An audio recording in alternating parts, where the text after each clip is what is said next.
Hello guys and welcome back to the channel. So today we're going to be covering some more speed distance time questions, in particular some more challenging ones, more problematic ones, as well as kind of just trying to demystify some of these harder questions. Okay, so let's have a look at this one. A common kestrel spotted a fish while sitting on a branch. In order to catch the fish, the kestrel must accelerate very quickly. Okay, so it increased its speed from 0 to its maximum speed in 16.4 seconds. What was its acceleration? Well, this is another one of the things that you have to know. So acceleration is the change in speed over time. So it starts at 0 and it goes to its maximum speed, which is 62 kilometers per hour. But the problem here is this is 0 meters per second. And for this question, they wanted the answers in meters per second. So you have to convert 62 kilometers per hour into meters per second. So if you guys haven't already watched my first speed distance time video, which you can find in the QR playlist on my channel, I would recommend you to do so, because there is basically a faster way to do this conversion, which is times by 1,000 divided by 3,600, which equates to timesing by 5/18. So if you do 62 times 5/18, that's the fast way to convert from kilometers per hour to meters per second, and you get 155/9 meters per second.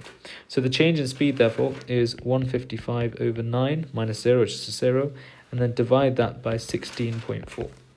Okay, makes sense? And so therefore, all your answer is going to be it's just going to be this number divided by the acceleration. So 155/9 divided by 16.4, and you get 1.05 meters per second squared. And the reason why it's meters per second squared is if you're doing speed divided by time. So speed is already meters per second, and you're dividing by seconds again for the time. So that basically becomes meters per second squared.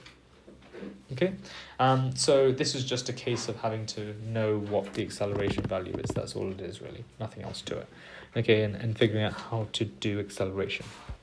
So let's go to the next question then. So a bald eagle and a peregrine falcon saw a fish at the exact same time and swooped in to catch it immediately. The bald eagle caught the fish after 1.9 seconds, with the peregrine falcon reaching the water 0.7 seconds later. How much closer to the fish was the bald eagle when the bird spotted it? Both birds flew only at their maximum speeds. So you're given some times here, and you're given the speeds of the peregrine falcon and the bald eagle. So you just have to get to figuring out these numbers.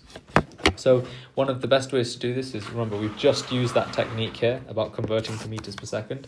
And we used that in the last question, and we know it's going to be very, very helpful. So for the bald eagle, for example, it's going to be 160 times 5/18. Okay, and then times that by 1.9 seconds. Okay, because this converts it into meters per second, and then this multiplies it by the number of seconds to get just meters overall. So how far away was it when it first saw it? So then that you get 760/9 or 84.4 recurring. For the peregrine falcon, its top speed is 390 times 5/18, then times is 0.7 seconds later, so times 2.6. Okay, so 390 times 5/18 times 2.6, which was 281.66 ...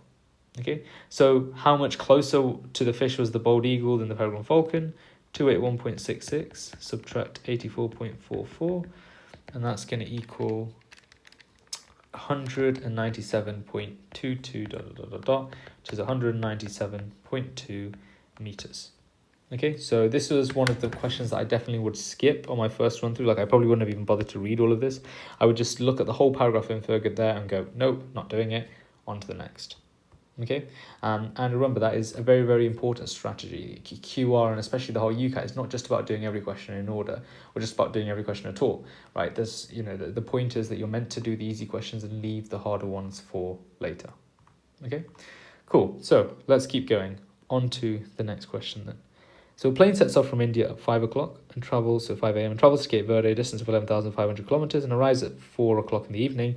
What was the average speed of the plane? So this kind of combines speed, distance, time, as well as time zones. Okay, so maybe you guys can have a go at this one and put your answers down in the comments, and then I will go through it. Okay, so it says it sets off from India at 5 a.m. and travels to Cape Verde and arrives at 1600. Okay, and so that's going to be Cape Verde time basically. Okay, and so therefore all we can really do about it in that case is that we just have to remember the idea what we do when we do time zones. We pivot around one idea. Okay, so for example, I think it's probably easier to convert everything. So if India's here and Cape Verde is here, it's probably easier to convert everything to India time as such. So if this is 1600 Cape Verde, you can see India is 7 hours ahead. So that becomes 2300 in India.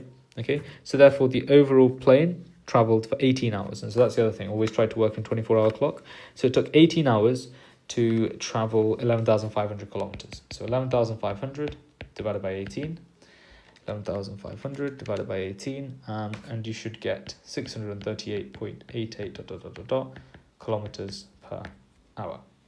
Okay, so the point here is the question really isn't difficult. It's a one-step question, but it appears difficult because of the time zone. So you could have chosen to do it either way. So you could have chosen to do the India time and converting that into Cape Verde time by going back 7 hours. So it would be 2 o'clock the previous, so it will be, sorry, not 2 o'clock, it will be 10 p.m. the previous day and then 4 o'clock in the evening on the next day.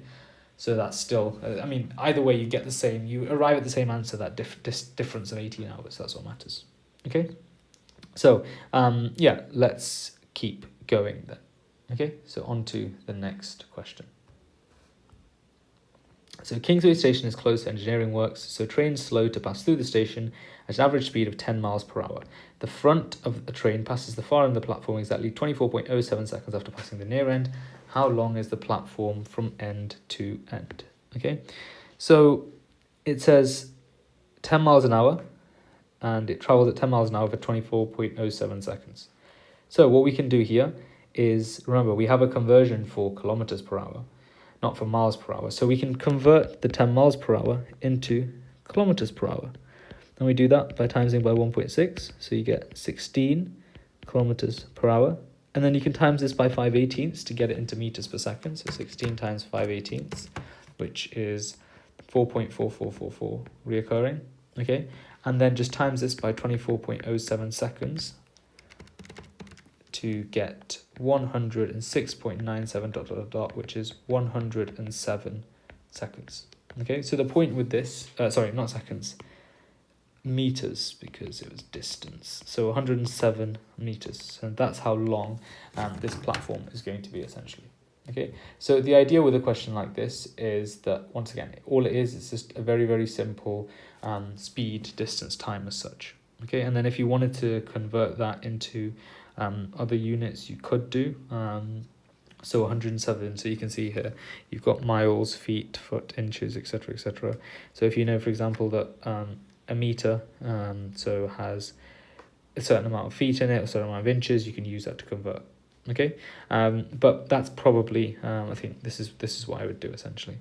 Okay, and so obviously you could have, so even if you didn't know about the kilometers per hour conversion, you could have still worked it out the same way, in the sense that you could have converted 10 miles per hour into feet.